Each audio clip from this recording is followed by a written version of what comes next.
కృతజ్ఞతలు తెలియజేస్తాను.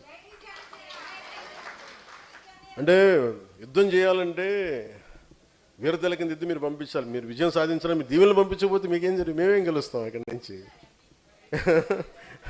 అంటే మీ దీవెనలు, అందుకనే నేను మిమ్మల్ని బలమైన వ్యక్తిత్వం ఉన్న వ్యక్తులుగా తీర్చిదిద్దాం అనుకున్నాను.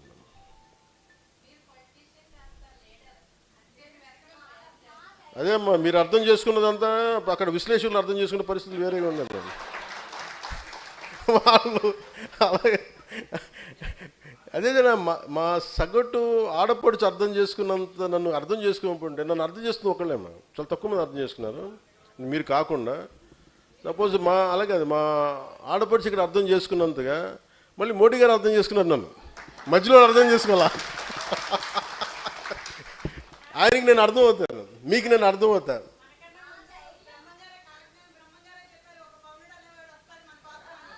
ఏమో అంటే నాకు బ్రహ్మంగారి కాలజ్ఞానం ఏమైపోయిందంటమ్మా, బ్రహ్మంగారి కాలజ్ఞానం చాలా వింతగా ఉంటుంది. ఎవరు ఏ నాయకుడు వస్తే ముందుగా అక్కడ స్థానికంగా ఒక పాత పేపర్లో కొంచెం కాఫీ వేసేసి పాత తెలుగులో రాసేస్తారంట. పాపం బ్రహ్మంగారు రాసేలేదు. అలాగే నాకు మీరు చెప్తుంటే నాకు అది గుర్తు వచ్చింది ఒకప్పుడు, అంతకుముందు. అందుకని నాకు ఏదనంటే కాలజ్ఞానంలో ఉందా లేదా నాకు తెలియదు, కానీ ఓకే ఓకే సంతోషం. ఓకే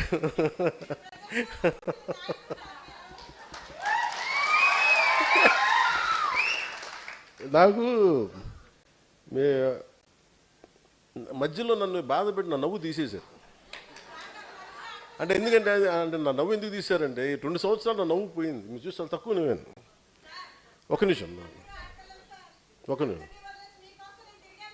థ్యాంక్ యూ అమ్మా, థ్యాంక్ యూ. నా నవ్వు ఎందుకు పోయిందంటే మధ్యలో చెప్తుంటారు వాళ్ళు, అన్న నవ్వడం నవ్వడం మానేకి మరి ఏం చేస్తాను. అందరు రోజు కూర్చోబెట్టి యుద్ధం చేసేటప్పుడు నాకు చాలా ఆనందం ఉంటుంది. ఎందుకంటే పోతాం కాబట్టి పర్లేదు, బాగా యుద్ధం చేద్దాం అనుకుంటున్నాను. బాధ్యత అప్పచెప్పిన తర్వాత చాలా బరువు, భుజాలు వంగిపోతాయి. దాంట్లో పడిన తర్వాత నాకు అనిపించింది, ఒక 12 సంవత్సరాలు నలిగిన తర్వాత ఇంకా నన్ను తిడతా ఉంటే ఇంక విసుగొచ్చింది. ఇంకెవ్వరికి ఎవరు తప్పులు కనిపించో నా ఒకటి తప్పు. అంటే నన్ను ప్రతిదీ నేను మామూలుగా నడిచినా కానీ వాళ్ళకి తప్పే. నేను తెల్ల చొక్కా వేసుకున్నా వెటిగారం చేస్తాను. అంటే వాళ్ళు నేను ఏది చేయండి, నేను జుట్టు పొట్టిగా చేసుకుంటే సమస్య, జుట్టు పెంచుకుంటే సమస్య, గడ్డం పెంచుకుంటే సమస్య, గడ్డం తీసేసే సమస్య. అంటే వాళ్ళందరికీ ఏంటంటే నేను వాళ్ళ టీఆర్పీలకో వాళ్ళ సబ్స్క్రైబర్స్కో నేను వాళ్ళకి ఒక రా మెటీరియల్ అయిపోయాను. నేను అనిపించింది ఏంటంటే ఒక 12 సంవత్సరాలు నలిగిన తర్వాత ఇట్స్ ఎనఫ్ ఆఫ్ ఇట్ అనిపించింది. చాలా అనిపించింది.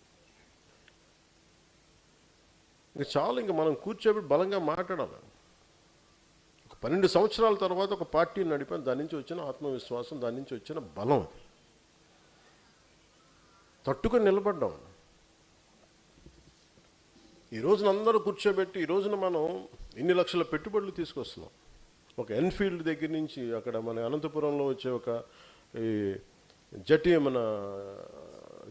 జెట్ ప్లేన్స్, మన ఫైటర్ ప్లేన్స్ కానీ ఇవన్నీ వస్తున్నాయి.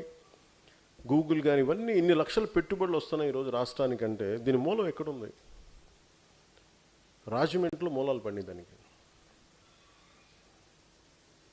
సెప్టెంబర్ 9, 2023లో అప్పటి మాజీ ముఖ్యమంత్రి గారిని అరెస్ట్ చేసి జైల్లో పెడితే, అలాంటి అరాచకమైన పరిస్థితులు ఉన్నప్పుడు ఒక్కళ్ళు బయటికి రావాలంటే భయపడే పరిస్థితుల్లో అని చూడండి, ఒక నిర్ణయం ఎంత మార్చేస్తుంది. బయటికి రావాలంటే అందరూ భయపడుతున్నారు, నేను అడుగు పెట్టాలంటే రానివ్వను. అలాంటి సమయంలో రాజమండ్రిలోనే ఎందుకు ప్రారంభించానంటే దీనికి మార్పు రాజమండ్రిలోనే అడుగుపడింది. దీనికి ఈరోజు ఎన్ని పెట్టుబడులు వస్తున్నాయంటే, అంటే ఒక నిర్ణయం తీసుకోవడానికి, అంటే ఇది మీకు చెప్పాలి కదండి, నేను ఈరోజు మేబీ పంచుకోవడానికి నాకు ఇది ఉంది. ఈరోజు ఆ రోజున నాకున్న సమయం తక్కువ. ఆయన మాజీ ముఖ్యమంత్రిగా ఉన్నప్పుడు గౌరవ ముఖ్యమంత్రి గారిని వెళ్ళి కలిస్తే పాపం నాకు చాలా బాధ వేసింది. అరే పాపం ఈయన ఇన్ని సంవత్సరాలు చేశారు,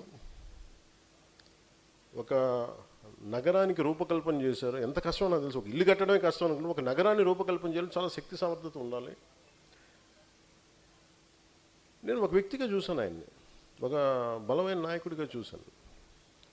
పాప అలాంటి ఆయన్ని కూర్చోబెట్టి రాజమండ్రి జైలు కట్టించిన ఆయన వ్యక్తిని రాజమండ్రి జైల్లో పెట్టారు వీళ్ళు. ఆయనతో చూసి నాకు నిజంగా బాధేస్తుంది. నేను ఆయన చాలాసార్లు విభేదించాను కదా, 2018లో విభేదించాను. కానీ ఆ విభేదాలు పాలసీ పరంగా ఉంటాయి తప్ప ఆయన ఒకళ్ళు నాశనం అయిపోవాలో ఒకళ్ళు పాడైపోవాలో అని ఉండదు. సో నాకు ఆ రోజు ఏమనిపించింది, ఆయన జైలుకి వెళ్ళగానే నా దగ్గరికి చాలామంది నాకు సలహాలు ఇవ్వడం కొత్తగా పుట్టుకొచ్చేసారు. అప్పుడు దాకా వదిలేసిన వాళ్ళు అందరూ నన్ను సడన్గా వచ్చేసి ఇప్పుడు మంచి సమయం పార్టీని డెవలప్ చేయాల్సిన టైం ఇదే, ఆయన జైలుకి వెళ్ళిపోయారు, మీరే కూర్చోబెట్టి ఇప్పుడు మొత్తం